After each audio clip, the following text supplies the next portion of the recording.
Are PowerA controllers worth your money, or should you skip out and buy a different controller? I've reviewed and worked with PowerA for a few years and have gotten a chance to review a ton of their controllers. And the one question that comes up a lot in my reviews is, are PowerA controllers worth the cash? Well, to start off, I want to highlight the pros and cons that I've mainly seen throughout the years with these controllers and the general issues that I've seen come up in my comments that you guys have mentioned. I want to mention that most controllers that PowerA sells are relatively cheap in comparison to brand controllers like the Xbox ones, sometimes as low as $20 to $30, which is a pretty affordable price for your general gamer. I think most people would agree. The downside is that usually these controllers will be wired only. That means you won't be able to use them wirelessly, and for some people this might be enough to turn them away. From my experience, if you're a casual gamer, you will see a controller last you a good year plus. But if you are a gamer kind of like me, where you play 2 to 3 hours at least a day and you play competitive games like Apex or Warzone, you might be in trouble, as I have seen these type of gamers report a lot of issues with Stickdrift in my comments.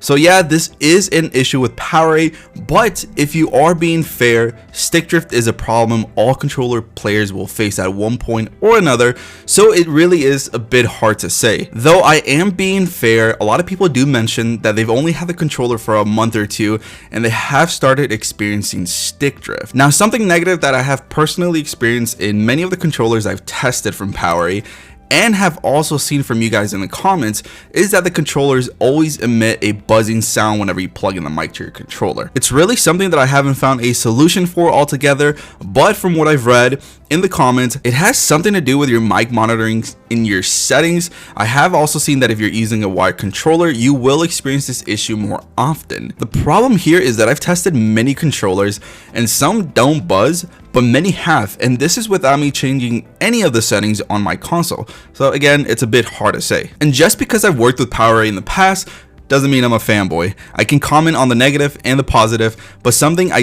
do want to give PowerA kudos for is the design on the controllers themselves. They feel really good. The buttons are super tactile. They feel and look like a $70 Xbox controller.